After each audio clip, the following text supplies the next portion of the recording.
Hi hello ನಮಸ್ಕಾರ. ಇವತ್ತಿನ ದಿನ ಏನು ಮಾಡಕತ್ತಾಳಪ್ಪ ಈಕೆ ಅಂತ ಅಂದ್ಕೊಂಡ್ರನ. ಇವತ್ತಿನ ದಿನ ನಾನು ನಿಮಗೆ ಸೋಯಾ ಕಬಾಬನ್ನ ಯಾವ ರೀತಿ ಮಾಡೋದಂತ ತೋರಿಸ್ಕೊಡಕತ್ತೀನಿ. ಭಾರಿ ಮಸ್ತ್ ರೆಸಿಪಿ ಅದ.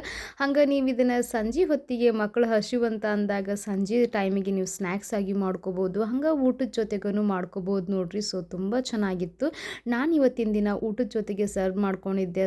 ರೈಸ್ ಜೊತೆಗಂದ್ರು ಅನ್ನ ಇತ್ತು. ಅದನ್ನು ಹೆಂಗೆ ಮಾಡಿದ್ನಂತ ನಿಮ್ಗೆ ಬರ್ರಿ ತೋರಿಸ್ತೀನಂತ. ಮೊದಲೇದಾಗಿ ನಾನಿಲ್ಲಿ ಒಂದು 2 ಕಪ್ನಷ್ಟು ಸೋಯಾ ತೊಗೊಂಡಿದ್ದೀನಿ, ಸೋಯಾ ಚಂಕ್ಸ್. ಅದನ್ನು ನೀರು ಹಾಕ್ಕೊಂಡ್ಬಿಟ್ಟು ಅದನ್ನು ಸ್ವಲ್ಪ ಒಂದು ಅರ್ಧ ಗಂಟೆ ಅಷ್ಟು ನೆನೆಯಾಕ ಬಿಟ್ಬಿಡ್ತೀನಂತ. ಈ ಕಡೆ ಉಳ್ಳಾಗಡ್ಡಿ, ಹಂಗೆ ಒಂದು 4 ಹಸಿಮೆಣಸಿನ್ಕಾಯಿ, ಸ್ವಲ್ಪ ಶುಂಠಿ, ಹಂಗೆ ಒಂದು 2 ಗಡ್ಡೆ ಬೆಳ್ಳುಳ್ಳಿನ ಪೂರ್ತಿ ಇದನ್ನು ನೈಸಾಗಿ ಚಾಪ್ ಮಾಡ್ಕೊಳ್ತೀನಂತ.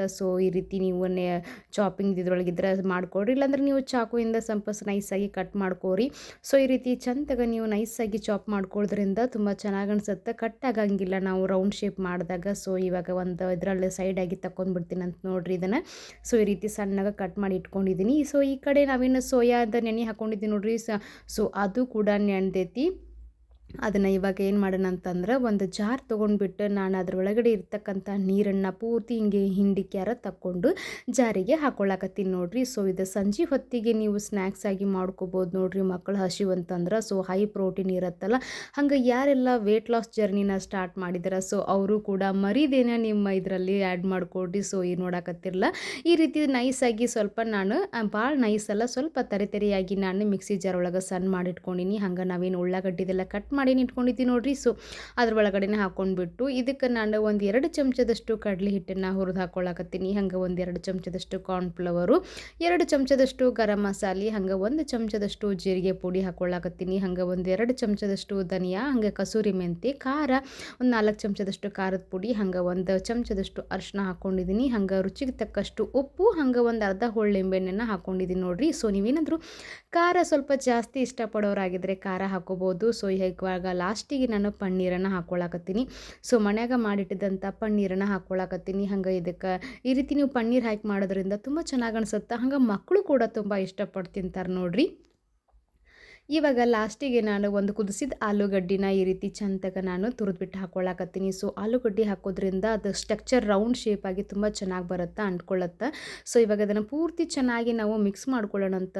ಇದಕ್ಕೆ ನೀರು ಹಾಕೊಳ್ಳೋಂಥ ಅವಶ್ಯಕತೆ ಏನಿಲ್ಲ ನೋಡ್ರಿ. ಇಷ್ಟ ಜಸ್ಟ್ ಹಿಂಗೆ ಕಲಿಸಿಟ್ಕೊಂಡ್ಬಿಟ್ರೆ ಅಂತಂದ್ರೆ ಇದು ಒಂದು ರೆಡಿ ಆಗ್ತೈತಿ. ಇದನ್ನು ನೆನೆ ಹಾಕಿಬಿಟ್ಟೇನಂತ ಒಂದು 2 ನಿಮಿಷ.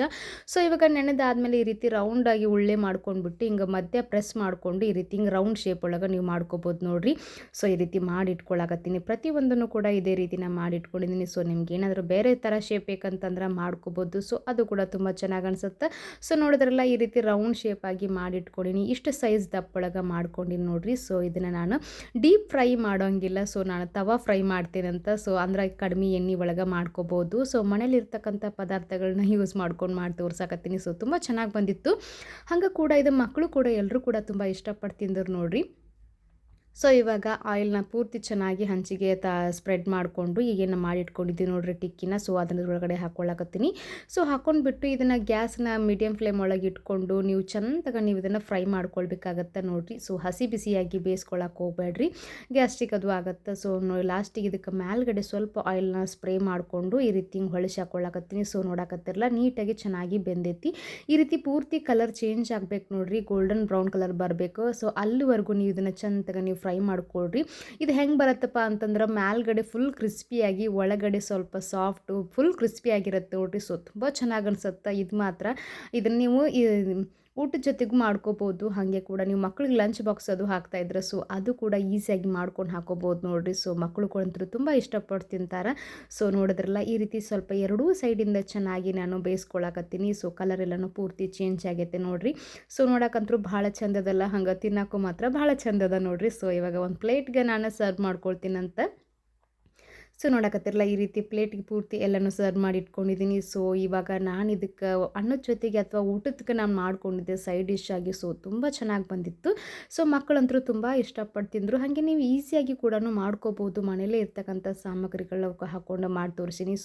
ಬೇಗನೂ ಮಾಡ್ಕೋಬೋದು ನೋಡ್ರಿ. ಹಾಗೆ ಇದನ್ನು ಹೈ ಪ್ರೋಟೀನ್ ಇರುತ್ತಲ್ಲ, ಹಾಗೆ ಯಾರೆಲ್ಲ ನೀವು ಹೈ ಪ್ರೋಟೀನ್ ಬೇಕಂತಿರಲ್ಲ, ಅವರು ಕೂಡ ಮಾಡ್ಕೊಂಡು ತಿನ್ನಿರಿ. ತುಂಬ ಚೆನ್ನಾಗಿರುತ್ತೆ. ಇವತ್ತಿನ ದಿನ ನಾನು ರೈಸು ಹಾಗೆ ದಹಿ ದಡ್ಕ ಜೊತೆಗೆ ಸರ್ವ್ ಮಾಡ್ಕೊಂಡಿದ್ದೀನಿ. ಸೊ ತುಂಬ ಅಂದರೆ ತುಂಬ ಚೆನ್ನಾಗಿತ್ತು. ಹಂಗೆ ಮಕ್ಕಳಂತೂ ದೊಡ್ಡರಿಂದ ಹಿಡಿದು ಎಲ್ಲರೂ ಇಷ್ಟಪಟ್ಟು ತಿಂದ್ರು ನೋಡಿರಿ. ಹಾಗೆ ನೀವು ಸ್ನ್ಯಾಕ್ಸ್ ಆಗಿ ನೀವು ಇದಕ್ಕೆ ಕೆಚಪ್ನು ಕೂಡ ಯೂಸ್ ಮಾಡ್ಕೊಂಡು ತಿನ್ಬೋದು. ಸೊ ಅದು ಸಖತ್ತಾಗಿತ್ತು. ಸೊ ತೋರಿಸ್ತೀನಿ ನೋಡಿರಿ. ಮೇಲ್ಗಡೆ ಫುಲ್ ಕ್ರಿಸ್ಪಿ, ಒಳಗಡೆ ಸಾಫ್ಟ್ ಆಗಿ, ಸೊ ತುಂಬ ಚೆನ್ನಾಗಿ ಬಂದಿತ್ತು. ಹಂಗೆ ಮತ್ತೆ ಯಾಕೆ ತಡ ಮಾಡ್ತೀರಿ? ಯಾರೆಲ್ಲ ನೋಡಾಕತ್ತೀರಿ ನಮ್ಮ ಚಾನಲ್ನ ಸಬ್ಸ್ಕ್ರೈಬ್ ಮಾಡ್ಕೊಳ್ಳೋದು ಮರ್ಯಾಕೆ ಹೋಗಬೇಡ್ರಿ. ಸೊ ಸಬ್ಸ್ಕ್ರೈಬ್ ಮಾಡಿಕೊಂಡು ಹಂಗೆ ನೀವು ನಮ್ಮ ಚಾನಲನ್ನು ಫಾಲೋ ಮಾಡಿರಿ. ಸೊ ಮತ್ತೆ ಮುಂದಿನ ವಿಡಿಯೋದಲ್ಲಿ ಹೊಸ ಹೊಸ ರೆಸಿಪಿಯೊಂದೇನಾಗ ನಾನು ಮತ್ತೆ ಬರ್ತೀನಂತ. ಸೊ ಅಲ್ಲಿವರೆಗೂ ನೀವು ಮಿಸ್ ಮಾಡಿದೆ, ನೀವು ಇದನ್ನು ಮನ್ಯಾಗ ಟ್ರೈ ಮಾಡಿರಿ. ನಮಸ್ಕಾರ ರೀ.